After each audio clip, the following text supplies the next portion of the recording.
क्या प्रिया, तुम हमेशा बेटी बेटी की रट क्यों लगाए रहती हो? जानती हो ना, जो हम बार बार बोलते हैं वही चीज़ होती है। और तुम्हें पता है ना कि मुझे बेटा ही चाहिए। अरे, मैं चाहता हूँ मेरी पहली संतान बेटा ही हो। मेरे बड़े भाई साहब को भी बेटा ही हुआ था। अगर बेटी हो गई तो परिवार में हमारी क्या इज्जत रहेगी? मैं ऐसा कुछ नहीं होने दूंगा।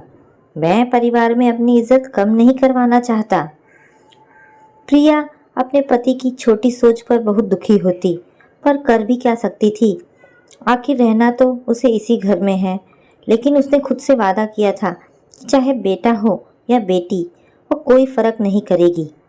भगवान से हमेशा यही प्रार्थना करती कि उसका बच्चा स्वस्थ हो। दूसरे दिन छत पर प्रिया कपड़े सुखा रही थी, तभी रवि आया और बोला, अरे ये क्या प्रिया, इतने भरे कपड़े की बाल्टी तुम अकेले ही उठा रही हो?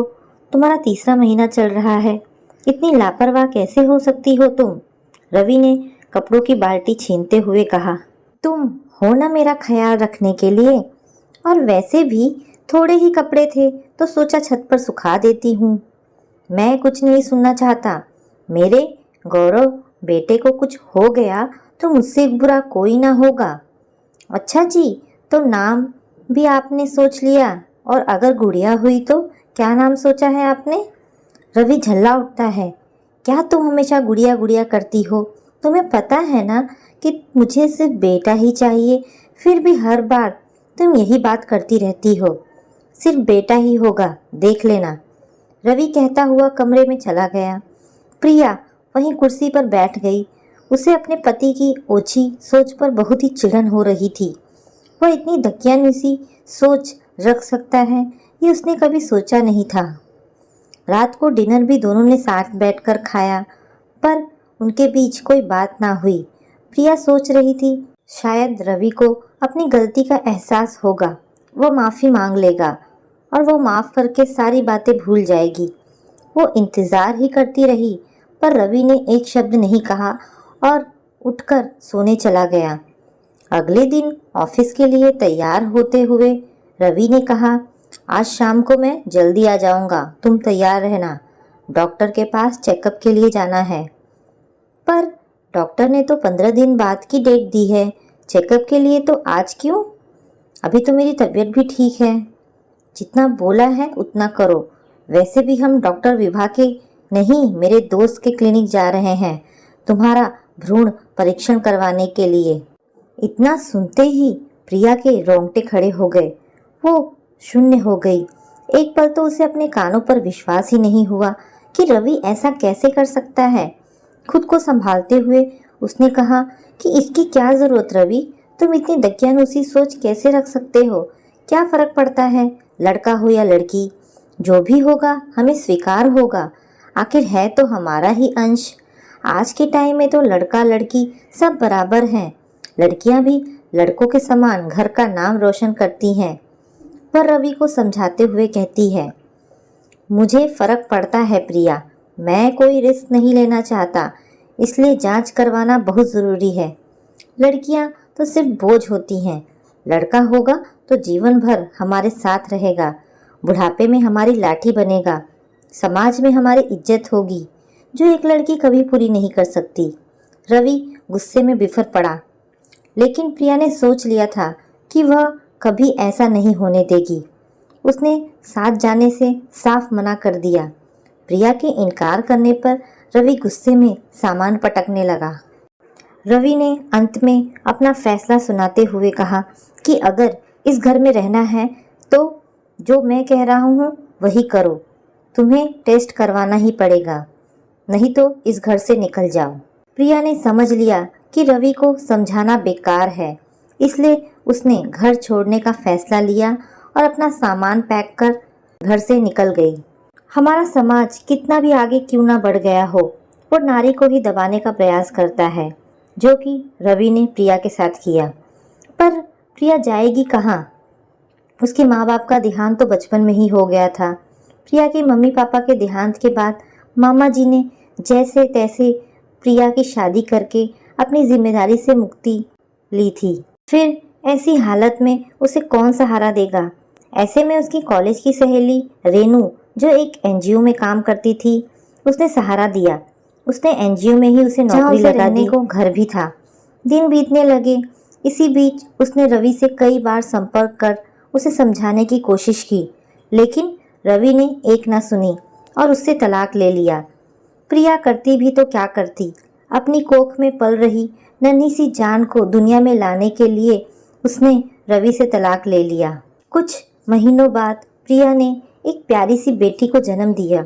बेटी का प्यारा सा चेहरा देखकर प्रिया के सारे दुख आंसुओं में बदल गए। वह उसे प्यार से चूमने लगी और उसे गले लगाकर उससे वादा किया कि मैं तुझे कभी कोई दुख नहीं पहुंचने दूंगी। तू बड़े होकर नाम रोशन करेगी। उसने एनजीओ में काम करते करते अपनी बेटी को बहुत ही अच्छे से पढ़ाया लिखाया और उसे बहुत ही अच्छे संस्कार दिए। कई साल बीत गए। एक दिन प्रिया बगीचे में बैठकर चाय पी रही थी। तभी एक व्यक्ति को उसकी ओर आता देखा। चेहरा भी जाना पहचाना लग रहा था। पास आने पर गौर से देखा, दाढ़ी और बाल बहुत बढ़ गए थे। झुर्रियों ने भी चेहरे की चमक को छीन लिया था। वो रवि था। प्रिया, पहचाना? मैं रवि। प्रिया ने कहा, तुम इतने सालों बाद आज यहाँ? प्रिया रवि को इस तरह अचानक देख हतप्रभ थी। इस तरह दोबारा मुलाकात होगी उसने कभी नहीं सोचा था। मैं एनजीओ गया था, वहाँ से पता चला कि अब तुम यहाँ रहती हो। मुझे माफ़ कर दो प्रिया। जब से मुझे ये एहसास हुआ कि मैंने तुम्हारे साथ कितना गलत किया है, तब से मैं पश्चाताप में जल रहा हूँ। तुम्हारे बाद मैंने दूसरी शादी कर ली। बेटे के जन्म के कुछ सालों बाद पत्नी का देहांत हो गया। मैंने अपना सब कुछ बेटे की परवरिश और लाड़ प्यार में लुटा दिया। शादी के बाद अब उसी बेटे को मैं बोझ लगने लगा हूँ, इसलिए मुझे घर से निकाल दिया। ये सब मेरे कर्मों का फल है। मैं यहाँ सांत्वना पाने या मदद के लिए नहीं आया हूँ। बस मन में एक बोझ था कि एक बार तुमसे मिलकर माफ़ी मांग लूँ। मैं गलत था कि लड़का होगा, बुढ़ापे का सहारा होगा, हमारे साथ रहेगा। तू हमेशा से ही सही थी। मैंने ही अपनी हंसती खेलती जिंदगी को बर्बाद कर लिया। मेरी गलती माफ़ी के लायक तो नहीं, पर हो सके तो मुझे माफ़ कर देना। प्रिया एकटक रवि को देखे जा रही थी। उसकी आंखों से आंसू बहे जा रहे थे। तभी एक बड़ी कार गेट पर आकर रुकती है। एक युवा लड़की बाहर निकलकर प्रिया के पास आती है। क्या हुआ मम्मी, आपकी आंखों में आंसू, और ये अंकल कौन है? प्रिया के गले लगते हुए रोशनी ने पूछा। ये मेरे पुराने मित्र हैं बेटा, बहुत दिनों बाद मिले हैं। रोशनी ने रवि से कहा। नमस्ते अंकल। और ये मेरी बेटी रोशनी, मेडिकल कॉलेज में डॉक्टर और प्रोफेसर है। प्रिया ने रवि की ओर देखते हुए कहा। रवि को अपने किए पर बहुत पछतावा हो रहा था। वह निःशब्द रोशनी को देखे जा रहा था और मन ही मन उसे आशीर्वाद दे रहा था। वह स्वयं को बहुत ही लाचार महसूस कर रहा था कि आज अपनी बेटी के सामने होते हुए भी वह उसे बेटी नहीं कह सकता, क्योंकि उसकी दकियानुसी सोच के कारण प्रिया और उसकी बेटी आज उससे बहुत दूर हो गई थी। दोस्तों, आज भी ओछी विचारधारा वाले लोग बेटों को ही ज़्यादा तवज्जो देते हैं। हमारे समाज में कहा जाता है कि लड़के और लड़कियां एक समान हैं, परंतु व्यवहारिक रूप में लोग इसे अपने पर लागू नहीं करते हैं। हमारे समाज के बहुसंख्यक परिवारों में यही धारणा है कि उन्हें एक अच्छी बहू तो चाहिए, पर जब अपने घर में बेटी जन्म लेती है तो ऐसा प्रतीत होता है कि दुनिया भर का बोझ उनके यहाँ ही आ गया हो। आखिर क्यों? लेकिन ममतामयी माँ का ये भी कर्तव्य है कि वह समाज के दबाव में आकर लड़की और लड़के में फ़र्क ना करे, दोनों को समान स्नेह और प्यार दे। लड़का लड़की दोनों ही प्यार के बराबर अधिकारी हैं। तो दोस्तों, ये कहानी आपको कैसी लगी मुझे कमेंट करके अवश्य बताएं। अगर आपको मेरी चैनल पर प्रसारित कहानियाँ सुनना अच्छा लगता है तो प्लीज़ इसे लाइक एंड शेयर करें। धन्यवाद दोस्तों।